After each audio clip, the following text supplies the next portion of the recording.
Hello, and welcome to another edition of Ask the Professor, a crowd-funded feature where we respond to your questions on political philosophy, history, economics, culture, current events, all those things that concern us in our life together as citizens. You're going to like that one from Robert. He says, why do buildings keep getting uglier, more ungainly and decadent? Why can't we today match the artful simplicity of ancient Egyptian and Near Eastern monumental architecture? I think that's a superb question. And it is one, I used to teach a design course at Algonquin College, and I would show the students pictures of buildings through history, and I would ask them this question. As we move forward, the materials at our command, the techniques available to us for creating structures have become ever more elaborate and adaptable. We can do more and more with the things that we build with, and yet we seem to do less and less, at least when it comes to anything anybody would ever want to look at. If you look at an ad for, say one of those river cruises in Eastern Europe somewhere, Russia maybe, or down the Danube, they advertise the old buildings they're going to show you, not the new ones. And I think that this reflects the fact that modern buildings are hideous. But why should they be hideous? I mean, to take one iconic example, Canada's Peace Tower, rebuilt after the Great Fire during the First World War. It's a lot higher than the original one because there are limits to what you can do with stone. But once you get reinforcing steel, you can make things even taller and thinner than the spire of a Gothic cathedral. And yet, those glass and steel boxes, motels, disposable hotels in the countryside. Strip malls, government buildings, schools that look like insecticide factories. And it's true to some extent that the reason is cost. It's cheaper to make an ugly building. But it's always been cheaper to make an ugly building, and yet, medieval cathedrals obviously were drawing upon the greatest amount of resources the society could muster, or castles. What were the peasants living in? You know what? They were living in huts that were a lot nicer than Place de Portage.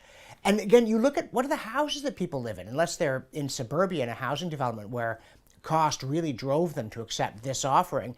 They like to live in houses that hobbits would have liked, solid brick houses with gardens, everything you don't find in a modern building. And they never want that piece of modern art that you find in the plaza. Again and again, the bourgeoisie and the capitalists are bamboozled into buying something which is not merely hideous, but deliberately so.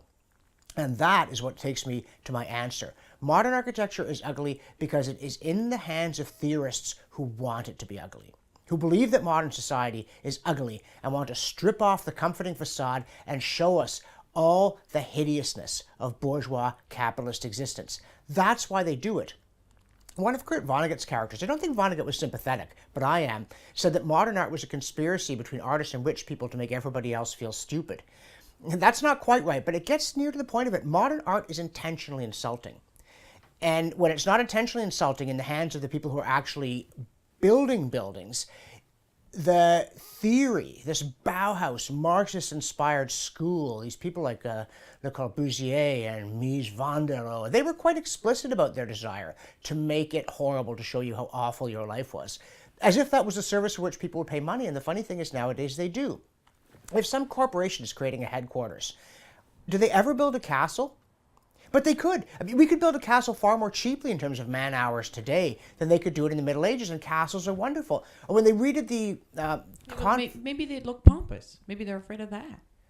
Well, maybe they're afraid of people thinking, well, who do you think you are, the king? We want a nice building. That's who we think we are. Something like the Temple of Hatshepsut. We can't do anything like that these days, and yet technically it would be easy to do. When they redid the conference center here in Ottawa, this is literally within sight of two of Canada's most iconic buildings, the Parliament buildings and the Chateau Laurier.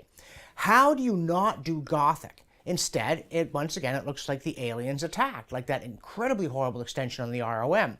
Not that the original ROM building is all that nice. This is this 1920s, 1930s ponderous. Brutalist kind of thing. Yeah, not quite brutalist, but nothing will happen to this. Don't worry about the Great Depression. Our building is solid, the way banks started to be built, just so that you wouldn't panic. But the addition is overtly horrible and really doesn't function very well. It leaks and things like that. It's not a good space even for museum exhibits, which you think would be important in a museum. But the short answer, a bit like fashion, again, we have a command of fabrics and techniques. We've got, computer-assisted 3D printing. creation of garments. We're getting 3D printing. And yet, so often, somebody like Vivienne Westwood deliberately makes it look hideous, that heroin chic look, models that look like they've actually been physically assaulted prior to the show, things like that. It's not accidental, because at the same time that we've developed this extraordinary technical capacity, we have lost our way philosophically and metaphysically. And we are therefore deliberately making our public spaces ugly instead of aspiring somehow to create beauty. And that's because we think now that the underlying structure of the universe is ugly and meaningless instead of being beautiful and purposeful. We could do much better, and we should do much better. And when people get to control their own house or cottage, they do better, which shows you that the ordinary person has not in fact gone aesthetically insane. But modern architecture has. What's happening at a practical level, as so often, derives from what's happening at a theoretical level. And in the end, somebody once said, all differences of opinion are theological. And funnily enough, even this one is. I like how vague and uncommitted you are about this, right? Yeah, I know. Someday I'll say what I really think. All right. Thanks for that, folks. If you would like to play along and ask your question of the professor, please go to the URL on your page and everything there will be explained. Thanks, and see you next time.